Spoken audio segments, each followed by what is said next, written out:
हरे कृष्णा, राधे राधे। आज की वीडियो में हम निर्जला एकादशी की व्रत कथा सुनेंगे। युधिष्ठिर जी ने कहा, हे जनार्दन, ज्येष्ठ मास के शुक्ल पक्ष में जो एकादशी पड़ती हो, कृपया उसका वर्णन कीजिए। भगवान श्री कृष्ण बोले, राजन, इसका वर्णन परम धर्मात्मा व्यास जी करेंगे, क्योंकि ये संपूर्ण शास्त्रों के तत्वज्ञ और वेदांगों के पारंगत विद्वान हैं। तब वेद व्यास जी कहने लगे, दोनों ही पक्ष की एकादशियों के दिन भोजन न करें। द्वादशी के दिन स्नान आदि से पवित्र हो, फूलों से भगवान केशव की पूजा करें। फिर नित्य कर्म समाप्त होने के पश्चात पहले ब्राह्मणों को भोजन देकर अंत में स्वयं भोजन करें। राजन, जन शौच और मरण शौच में भी एकादशी को भोजन नहीं करना चाहिए। यानी कि सूतक और पातक में भी एकादशी का व्रत हमें करना चाहिए, बेशक पूजा ना करें। यानी कि भोजन उस दिन हमें नहीं ग्रहण करना चाहिए। यह सुनकर भीमसेन बोले, परम बुद्धिमान पितामह, मेरी उत्तम बात सुनिए। राजा युधिष्ठिर, माता कुंती, द्रौपदी, अर्जुन, नकुल और सहदेव ये एकादशी को कभी भोजन नहीं करते तथा मुझसे भी हमेशा यही कहते हैं कि भीमसेन, तुम भी एकादशी को न खाया करो। किंतु मैं उन लोगों से यही कहता हूँ कि मुझसे भूखा नहीं रहा जाता।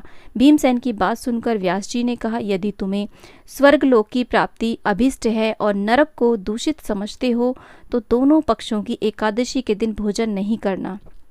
भीमसेन बोले, महाबुद्धिमान पितामह, मैं आपके सामने सच्ची बात कहता हूँ। एक बार भोजन करके भी मुझसे व्रत नहीं किया जा सकता, फिर उपवास करके तो मैं रह ही कैसे सकता हूँ।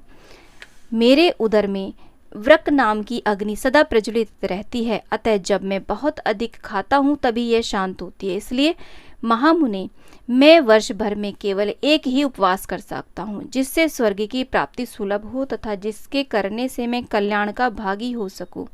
ऐसा कोई एक व्रत निश्चय करके बताइए, मैं उसका यथोचित रूप से पालन करूंगा। व्यास जी ने कहा, भीम, ज्येष्ठ मास में सूर्य वृष राशि पर हो या मिथुन राशि पर, शुक्ल पक्ष में जो एकादशी हो उसका यत्न पूर्वक निर्जल व्रत करो। केवल कुल्ला या आचमन करने के लिए मुख में जल डाल सकते हो। उसको छोड़कर किसी प्रकार का जल विद्वान पुरुष मुख में न डाले, अन्यथा व्रत भंग हो जाता है। एकादशी को सूर्योदय से लेकर के दूसरे दिन के सूर्योदय तक मनुष्य जल का त्याग करे तो यह व्रत पूर्ण होता है। तदंतर द्वादशी को प्रभात काल में स्नान करके ब्राह्मणों को विधि पूर्वक जल और सुवर्ण का दान करे। इस प्रकार सब कार्य पूरा करके जितेंद्रिय पुरुष ब्राह्मणों के साथ भोजन करे। वर्ष भर में जितनी एकादशियां होती हैं उन सब का फल निर्जला एकादशी के सेवन से मनुष्य प्राप्त कर लेता है, इसमें तनिक भी संदेह नहीं है। शंख चक्र और गदा धारण करने वाले भगवान केशव ने मुझसे कहा था कि यदि मानव सबको छोड़कर एकमात्र मेरी शरण में आ जाए और एकादशी को निराहार रहे तो वह सब पापों से छूट जाता है। एकादशी व्रत करने वाले पुरुष के पास विशाल काय, विकराल आकृति और काले रंग वाले दंड पाशधारी भयंकर यमदूत नहीं जाते। अंत काल में पीतांबरधारी सौम्य स्वभाव वाले, हाथ में सुदर्शन धारण करने वाले और मन के समान वेगशाली विष्णु दूत आखिर इस वैष्णव पुरुष को भगवान विष्णु के धाम ले जाते हैं। अतः निर्जला एकादशी को पूर्ण यत्न करके उपवास और श्री हरि का पूजन करो। स्त्री हो या पुरुष, यदि उसने मेरु पर्वत के बराबर भी महान पाप किया हो तो वह सब इस एकादशी के व्रत के प्रभाव से भस्म हो जाता है। जो मनुष्य उस दिन जल के नियम का पालन करता है वह पुण्य का भागी होता है। उसे एक एक प्रहर में कोटि कोटि स्वर्ण मुद्रा दान करने का फल प्राप्त होता है। मनुष्य निर्जला एकादशी के दिन स्नान, दान, जप, तप, होम आदि जो कुछ भी करता है वह सब अक्षय होता है। यह भगवान श्री कृष्ण का कथन है। निर्जला एकादशी की विधि पूर्वक उत्तम रीति से उपवास करके मानव वैष्णव पद को प्राप्त कर लेता है। जो मनुष्य एकादशी के दिन अन्न खाता है वह पाप का भोजन करता है। इस लोक में वह चांडाल के समान है और मरने पर दुर्गति को प्राप्त होता है।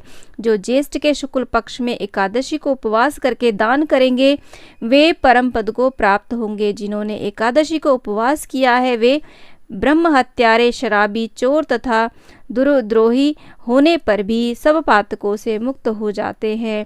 कुंती नंदन, निर्जला एकादशी के दिन श्रद्धालु स्त्री पुरुष के लिए जो विशेष दान और कर्तव्य विहित है उन्हें सुनो। उस दिन जल में शयन करने वाले भगवान विष्णु का पूजन और जलमयी धेनु का दान करना चाहिए अथवा प्रत्यक्ष धेनु या घृतमयी धेनु का दान उचित है। पर्याप्त दक्षिणा और भांति भांति के मिष्ठानों द्वारा यत्न पूर्वक ब्राह्मणों को संतुष्ट करना चाहिए। ऐसा करने से ब्राह्मण अवश्य संतुष्ट होते हैं और उनके संतुष्ट होने पर श्री हरि मोक्ष प्रदान करते हैं। जिन्होंने शम, दम और दान में प्रवृत्त हो श्री हरि की पूजा और रात्रि में जागरण करते हुए इस निर्जला एकादशी का व्रत किया है, उन्होंने अपने साथ ही बीती हुई 100 पीढ़ियों को और आने वाली 100 पीढ़ियों को भगवान वासुदेव के परम धाम में पहुंचा दिया है। निर्जला एकादशी के दिन अन्न, वस्त्र, गौ, जल, शैया, सुंदर आसन, कमंडलू तथा छाता दान करने चाहिए। जो श्रेष्ठ तथा सुपात्र ब्राह्मण को जूता दान करता है वह सोने के विमान पर बैठकर स्वर्गलोक में प्रतिष्ठित होता है। जो इस एकादशी की महिमा को भक्ति पूर्वक सुनता है अथवा उसका वर्णन करता है वह स्वर्गलोक में जाता है। चतुर्दशी युक्त अमावस्या को सूर्य ग्रहण के समय श्राद्ध करके मनुष्यों को जिस फल की प्राप्ति होती है वही फल इसके श्रवण से प्राप्त होता है। निर्जला एकादशी के दिन श्रेष्ठ ब्राह्मणों को शक्कर के साथ जल के घड़े दान करने चाहिए। ऐसा करने से मनुष्य भगवान विष्णु के समीप पहुंच करके आनंद का अनुभाग करता है। उसके पश्चात द्वादशी को ब्राह्मण भोज कराने के बाद स्वयं भोजन करे। जो इस प्रकार पूर्ण रूप से पापनाशनी एकादशी का व्रत पूरे विधि विधान से करता है वह सब पापों से मुक्त होकर के अंत में परम पद को प्राप्त होता है। यह सुनकर भीमसेन ने भी इस शुभ एकादशी का व्रत प्रारंभ कर दिया। तभी से इसे भीमसेनी एकादशी, पांडव एकादशी के नाम से जाना जाता है। यह थी निर्जला एकादशी की व्रत कथा। वीडियो पसंद आए तो प्लीज वीडियो को लाइक शेयर, चैनल को जरूर सब्सक्राइब करिएगा और कमेंट बॉक्स में विष्णु भगवान की जय आप अवश्य लिखिएगा। आप सभी को निर्जला एकादशी की बहुत बहुत शुभकामनाएं। जय विष्णु भगवान। हरे कृष्णा। राधे राधे।